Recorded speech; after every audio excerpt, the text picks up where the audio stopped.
Pulgar dando bye-bye pro Mengão, Pedrão? Que isso? Vamos comentar sobre isso. José Botto engatando duas peças-chave para reforçar o Flamengo, Pedrão. Várias outras notícias do Flamengo. Você que tá aí, dá aquela moral de sempre, toca aí, meu parceiro, minha parceira. Tocou, então vem comigo, rubro-negro. Vamos às notícias do Flamengo. E o mês de dezembro/novembro são 2 meses, assim, realmente especialíssimos para todos nós rubro-negros. No dia 23 de novembro nós ganhamos a nossa primeira Libertadores. No dia 23 de novembro de 81 foi a primeira, de 19 foi a segunda.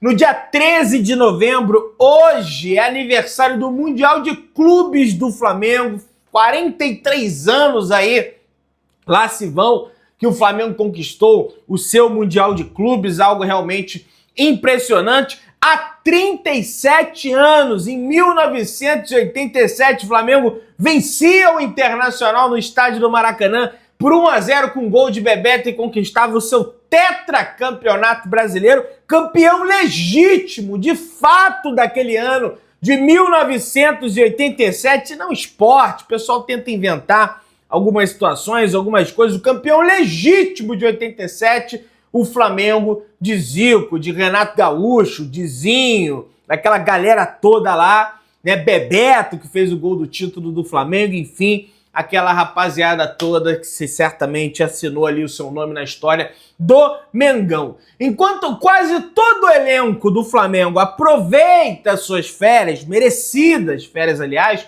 o atacante Pedro tem visitado o CT Ninho do Urubu para dar continuidade ao seu tratamento da sua lesão no joelho. O próprio jogador revelou isso no seu Instagram e outros rubro-negros também fazem a mesma coisa. O lateral esquerdo Matias Vinha teve uma lesão multiligamentar no joelho, né? Teve o caso do Everton Cebolinha também, teve um problema ali no tendão de Aquiles. Problema não, rompeu, né? Rebentou, vamos falar a linguagem popular aí, o tendão de Aquiles aí do Everton Cebolinha, mas já deve estar de volta na pré-temporada do Flamengo. Georgian de Arrascaeta deu uma entrevista absurda ao GE.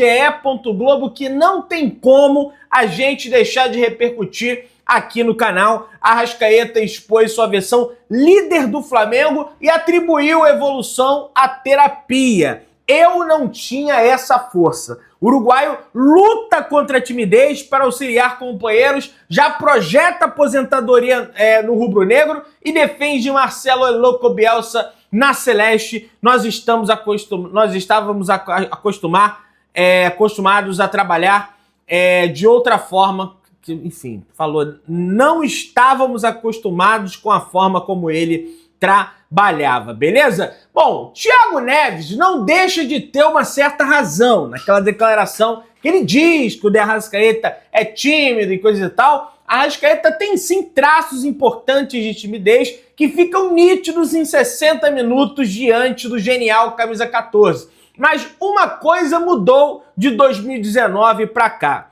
Hoje ele quer a camisa 10 de Zico, que era do seu amigo Gabigol, desenvolveu ferramentas para se soltar mais com os colegas de time e contou com a ajuda da esposa e também da psicologia para o esporte e também para a vida. No programa Abre Aspas do GE, o jogador apresenta consciência sincera sobre o brilho menos intenso na seleção uruguaia e por nunca ter saído para a Europa, mas vive uma lua de mel no Brasil desde a grande passagem pelo Cruzeiro até chegar na loucura de vida que é o Flamengo. Aos 30, um terço da vida já se passou no Brasil. É um carioca de Nuevo Berlim, sua terra natal no Uruguai, beleza? E aí, pessoal, o negócio é o seguinte, algumas perguntas, né, foram feitas ao de Arrascaeta, mas eu vou falar especificamente sobre o Flamengo aqui. Os companheiros do GE perguntaram ao de Arrascaeta o seguinte: você tem tratamento de muito carinho desde que chegou ao Flamengo? Como recebe isso? E ele fala: desde que eu cheguei no Rio de Janeiro, a torcida me abraçou. Tanto que quando eu não jogava, era o torcedor que pedia para eu entrar em campo. Eu lembro, Abel Braga não botava ele em campo, o torcedor bota o Arrascaeta nessa... né? Em momento algum duvidaram do meu potencial. Tenho uma gratidão eterna pelo torcedor. Dentro de campo, faço de tudo para ajudar os meus companheiros a ganhar títulos importantes, mas fora de campo sei que tenho uma responsabilidade muito grande. Sei que sou uma imagem para muitos meninos, muitas crianças, e à medida que passou o tempo, fui compreendendo muito mais isso, pude saber dessa responsabilidade fora de campo. Já fui criança e sei como é ver os ídolos de perto, por isso sempre faço um vídeo, tiro uma foto, sei o quanto é importante, beleza? E aí, ele falou também sobre a situação do Uruguai, sobre ele ter aparecido com aquela camisa do Peñarol, que parte da torcida do Flamengo não curtiu muito. Aí tá aqui. Por falar em Uruguai, alguns torcedores usaram sua imagem com a camisa do Peñarol para te atacar após a eliminação na Libertadores. O que você diz a quem duvidou do seu profissionalismo? E ele falou: eu sou torcedor do Peñarol e torço muito. Mas independentemente do time que sou torcedor, eu defendo uma instituição, um clube e vou dar sempre o melhor. Pode jogar bem, jogar mal, faz parte. Não fizemos bons jogos e isso é parte da vida, não vamos ganhar sempre. Para tudo há limites. É claro que eu fico um pouco chateado por tudo isso. Desde que eu cheguei aqui, já joguei com o joelho machucado mais de um mês. Viajava da seleção direto para jogar. Nunca coloquei um mas para não estar presente. Tentei dar todo o melhor que eu podia dentro de campo para o Flamengo e tem torcedor que não entende tudo isso. Faz parte da vida. Tenho um conceito claro de quem eu sou e isso não muda nada. Posso ficar um pouquinho chateado, mas faz parte. Realmente, teve essas situações. Com o próprio Varela teve isso também, principalmente depois do Varela protagonizar aquela pataquada lá de ir lá no meio da torcida do Peñarol para resgatar não sei quem, né? Agora, com o De Arrascaeta, eu realmente acho que foi um exagero. Ele tem foto com a camisa do Peñarol. O Flamengo não foi eliminado por isso. O time do Tite era horrível, era horroroso, né? Todos os atletas ali, individualmente falando, foram mal ali naqueles dois jogos, em 180, 200 minutos, botando os acréscimos aí todos. O Flamengo não conseguiu fazer um gol naquele goleiro horroroso do Peñarol. Um negócio assim realmente impressionante. Então, cara, não tenho nada para dizer em relação a isso não. Beleza? E o De Arrascaeta falou também sobre a questão dele se aposentar no Flamengo, né? Inclusive, ele revelou que quer ser pai, né? Falou também que na cabeça dele, ele não dá para ler a entrevista inteira, porque senão vou ficar o vídeo inteiro aqui falando sobre a entrevista, destacando só os principais momentos. Ele revelou que teve uma conversa com o Rodolfo Landim, né? O Landim, tá até aqui, ó. É difícil falar de futuro. Eu já falei com o meu agente que a única coisa que me faltou na carreira foi jogar pelo clube que eu era o torcedor do Peñarol. Mas não se pode ter tudo na vida e um dia eu chamei o Landim para falar: presidente, se tiver oportunidade eu quero me aposentar aqui. Aí é com vocês. Sou muito novo ainda, há muita coisa para acontecer, mas a cidade, a equipe tem uma conexão muito forte e toda vez que eu vou ao Maraca eu fico na torcida, eu digo: está louco, quero jogar muito lá dentro ainda. E estou muito feliz aqui, falou o De Arrascaeta, beleza? Os principais pontos aí da entrevista do De Arrascaeta no GE, quem quiser ver na íntegra, vai lá.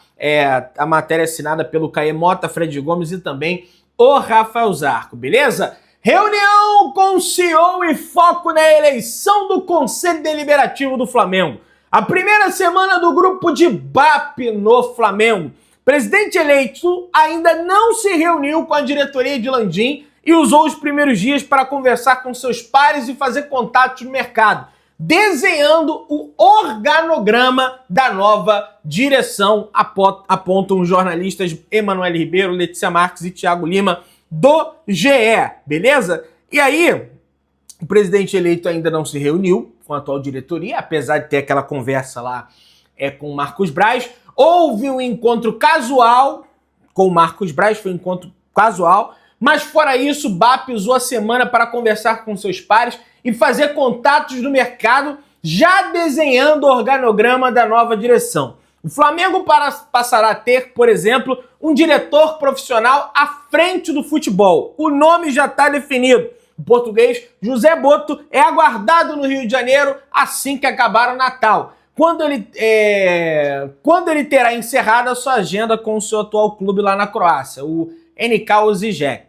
O dirigente, no entanto, mantém suas conversas com o BAP e tem se dedicado a conhecer a situação atual do Flamengo antes de começar a agir. Ele participa do planejamento da pré-temporada. Por exemplo, os assuntos sobre o futebol têm sido centralizados pelo presidente eleito. A única reunião para tratar a transição até o momento teve a participação do vice-presidente eleito Flávio Willemann, Rodrigo Tosh, que era ex-VP de Finanças do Landim e figura importante na eleição de BAP. Os dois se reuniram com Reinaldo Belotti, atual CEO do Flamengo, para se inteirar sobre o que já está planejado para curto prazo, como a pré-temporada nos Estados Unidos, por exemplo. O encontro na Gávea foi pacífico. O primeiro movimento público da nova gestão foi um aviso aos fornecedores do Flamengo, orientando que não assinem novos contratos ou modifiquem acordos vigentes neste final de ano. A nota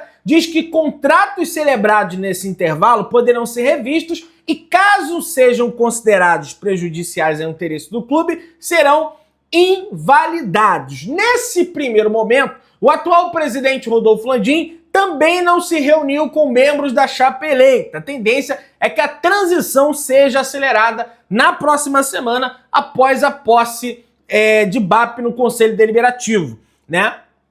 Após a posse de BAP na presidência do Flamengo, no Conselho Diretor.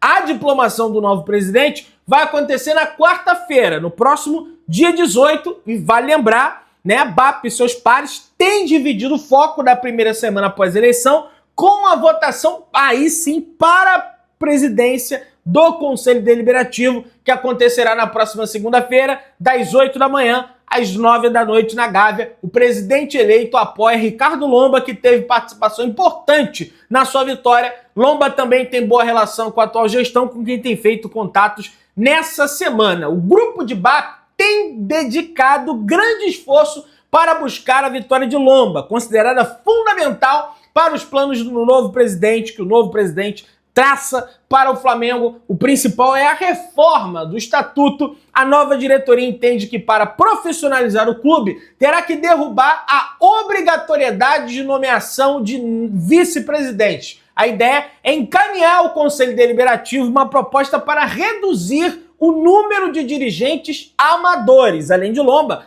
Álvaro Ferreira também concorre ao cargo. Ele faz parte do grupo Nosso Fla, base de apoio do presidente Rodolfo Landim. Entretanto, Landim ainda não declarou apoio a nenhum candidato à presidência do Conselho Deliberativo do Flamengo, beleza? Assim que Matias Vinha retornar aos gramados, o Flamengo terá 3 jogadores na lateral esquerda. Vai ter o próprio Matias Vinha, o Alexandro e o Ayrton Lucas. De acordo com o portal Nosso Fla, isso pode ocasionar a saída de Ayrton Lucas. Segundo a reportagem, o Flamengo irá liberar o jogador caso receba alguma oferta interessante pelo atleta. Além de Vinha e Ayrton, Felipe Luiz tem o Alexandro, né, que é incontestável titular da posição. Nessa sexta-feira foi realizado um evento para oficializar a mudança da Vila Olímpica do Vidigal para a Vila Olímpica Adílio, no bairro do Vidigal, no Rio de Janeiro. O ídolo rubro-negro, que nos deixou em agosto desse ano, foi o escolhido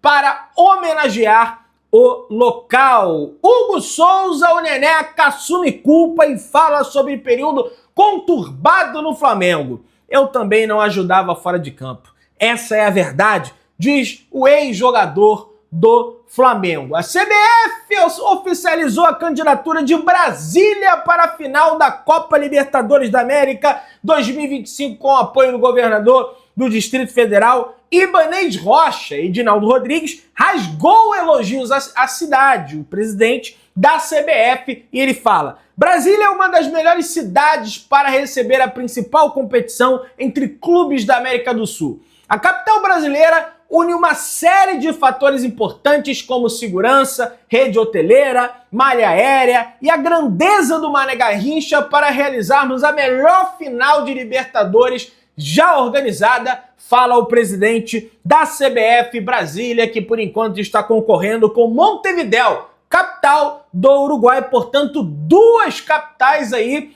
concorrendo para a disputa da final da Copa Libertadores da América. Entretanto, não tem nada carimbado ainda. Jogos do Flamengo em negociação para outras praças pelo Campeonato Carioca, informa o Marcos Castro. Madureira e Flamengo pode ser que seja em Maceió, e Flamengo e Sampaio Corrêa também pode acontecer em Manaus, assim como Flamengo e Volta Redonda. Os jogos podem ser alterados. O de Maceió certamente será com time sub-20, porque o elenco estará na Flórida, no entanto, ainda não tem papel assinado, beleza? Vamos passando aí. Vai lembrar que o BAP, né, ele toma posse no mesmo dia da eleição do Conselho Deliberativo.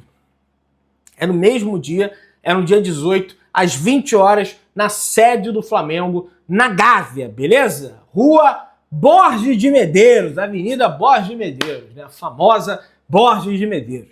José Boto, que será o diretor do Flamengo na gestão de BAP, conversou muito com Jorge Jesus para pegar referências sobre o rubro-negro. O dirigente português também vem conversando com Felipe Luiz com frequência para alinhar os trabalhos. José Boto tem como prioridade nesse início melhorar os departamentos de scouting e análise e quer a categoria de base trabalhando em conjunto com o time profissional do Flamengo. Tem alguns nomes aí revelados pelo José Boto. Goleiro Ederson, dispensado pelo São Paulo em 2010, chegou de graça ao Benfica, hoje é goleiro do Manchester City. O volante Ramírez, que era do Cruzeiro, o Benfica contratou, depois vendeu por uma fortuna para o Chelsea. Davi Luiz estava no Vitória, Benfica contratou, vendeu por uma fortuna para o Chelsea. Di Maria, né? Matite, o volante, Oblak, goleiro também, né? Então ele tem uma série de atletas aí que ele descobriu não só na América do Sul, mas também no continente europeu. Flamengo fez uma proposta com um aumento salarial significativo para renovar contrato de Eric Pulgar até o final do ano de 2027. Mas o empresário do volante não respondeu. A oferta expirou. Agora o clube passa por mudanças na gestão.